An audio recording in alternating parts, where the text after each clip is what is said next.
La habilidad física, la estrategia militar y mental, acompañado del valor, son algunos componentes que se requieren para ser un buen jefe de una tribu indígena. Pero para nunca ser derrotado, hay que tener más que eso.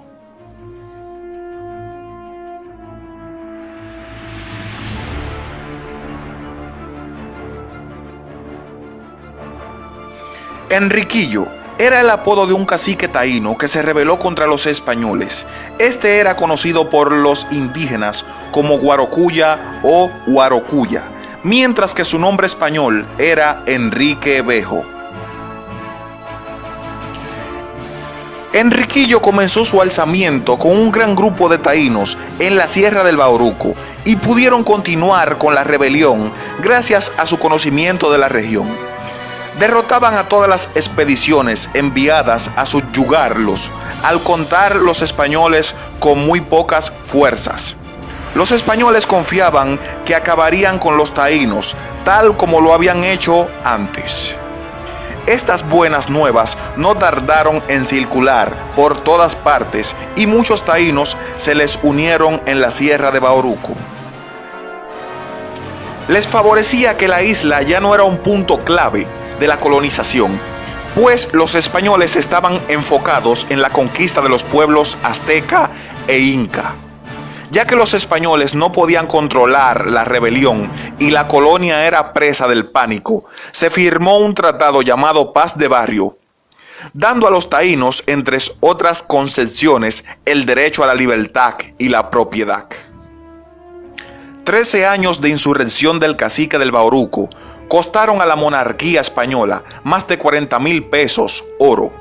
Asaltos, incendios, correrías, asesinatos de españoles y un peligroso ejemplo para los esclavos que ya para fines de la década de 1520 sumaban miles de la parte sur de la isla, dedicados a la producción de caña de azúcar. Su estilo de lucha y el método que aplicó de guerra irregular fue expresión de astucia, paciencia y prudencia. El eficiente servicio de información y abastecimiento que organizó en la región, en las altas montañas de la sierra, le hicieron invencible. Después de largas victorias, Enriquillo sucumbió trágicamente a la tuberculosis años más tarde. Jerónimo nació en Arizpe, Sonora, un 16 de junio de 1829. Fue un destacado jefe militar de los apaches Vendoque. Entre 1858 y 1886 luchó contra los ejércitos mexicanos y estadounidenses a lo largo del territorio norte de México, junto a Hug, Victorio y Lozen. En el año 1880, las tropas del gobernador militar de Sonora asesinaron a su esposa, a sus 3 hijos y a su madre. Jerónimo juró entonces vengarse y se asoció con Cochís, el jefe de los apaches Chiricahua. Juntos atacaron Sonora, donde fallecieron numerosos soldados mexicanos. En los años siguientes se sucedieron en los ataques a diversas ciudades mexicanas. Al fallecer Cochís, su padre Naiche proclamó a Jerónimo jefe de la tribu. No obstante, en 1884 se le obligó a ingresar en una reserva india. Jerónimo rechazó permanecer en ese pedazo de tierra árido y se marchó a México en 1885, acompañado de un grupo de guerreros, entre los que estaban Chihuahua, Mangas, hijo de Mangas Coloradas, y Naiches. A partir de entonces, iba y venía entre ambos lugares, aregando a su gente para que no aceptaran estar confinados en una reserva y vivir como prisioneros. En 1886, después de una fuga más de Jerónimo, en esta ocasión juntó aproximadamente una treintena de apaches más. Se dio la orden de búsqueda y captura contra Jerónimo, enviándose 3,000 soldados, la tercera parte del ejército estadounidense de la época, y ofreciéndose una recompensa de $20 estadounidenses. Después de largos años de enfrentamientos y victorias, Jerónimo, ya cansado, decide entregarse. Fallece de neumonía en 1909. Cochise, de nombre apache Chicachec, nació en 1812. Fue un jefe de los apaches Chiricahua en Norteamérica que lideró una revuelta en 1861, dando así principio al episodio conocido como Guerras Apaches. En 1847, un año de relativa tranquilidad, Cochise trabajaba como leñador en una parada de diligencias. La paz finalizó cuando en 1861 un grupo de apaches se llevó el ganado de un colono y secuestró a su hijo de 12 años. Cochise fue erróneamente considerado el causante del incidente por el teniente Vasco, un oficial inexperto de 25 años que solo llevaba 4 meses destacado en territorio indio. Cochise se resistió y consiguió huir, herido por un disparo en una pierna. Tomó rehenes para poder negociar la entrega de los compañeros que se encontraban todavía en prisión, pero se crearon malentendidos. La desconfianza acabó creando una gran tensión y ambas partes acabaron eliminando a sus rehenes. En 1862, en el puerto de montaña denominado Apache Pass, Cochise y Colorado, con 500 hombres, defendieron su posición frente a 3,000 voluntarios estadounidenses. Finalmente, el general en jefe hizo traer cañones con los que consiguió tomar la posición de los apaches, que huyeron.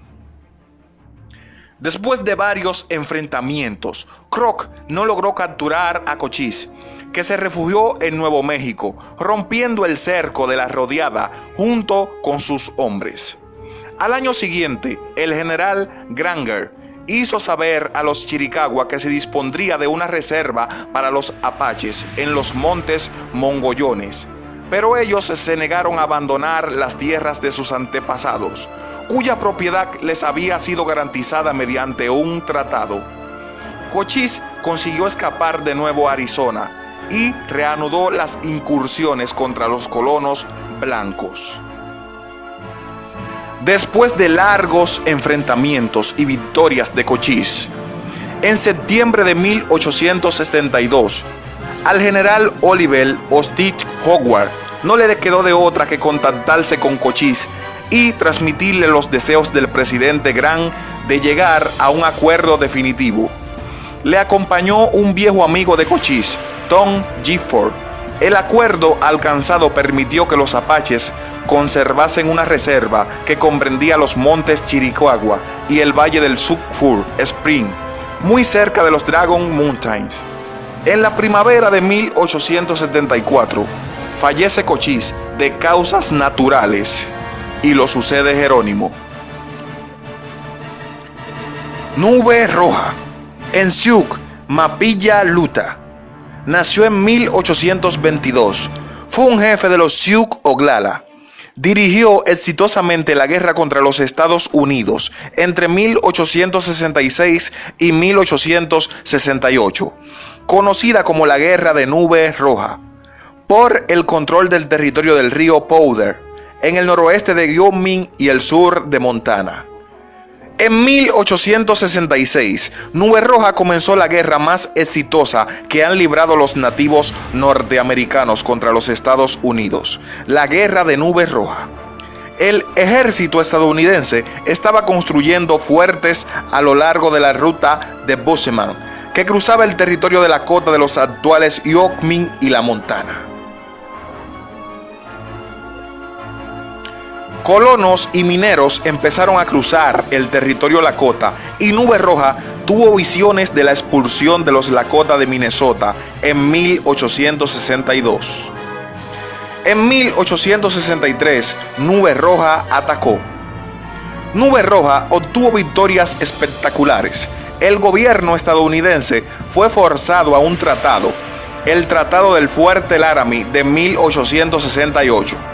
Los Estados Unidos se comprometían a abandonar los fuertes de la ruta de Boschman y a dar la posición de las tierras de lo que ahora es la mitad occidental de Dakota del Sur y buena parte de Montana y Wyoming. Nube Roja continuó luchando por la libertad de su pueblo, a pesar de los años. En la reserva de Pine Ridge luchó contra los agentes indios y se opuso a los Daiwas Sioux. Nunca tomó parte en el movimiento Ghost Dance. Su hijo, su nieto y parte de su familia emigraron a Italia alrededor de 1930. Nube Roja falleció de causas naturales. Lluvia en la cara fue el nombre dado por los estadounidenses al jefe Sioux y Tomagahu, Río Cheyenne. Nació en 1835. Fue un jefe de los Papa. En 1866 participó en el ataque a Fort Phillip y en la matanza de Fetterman junto con Nube Roja. En 1876 se unió a Caballo Loco y a Toro Sentado y participó en la batalla de Lick Bill Hong, creyéndose que él mismo fue el que mató al general Jules Armstrong Cutter. Después huyó a Canadá y murió de vejez.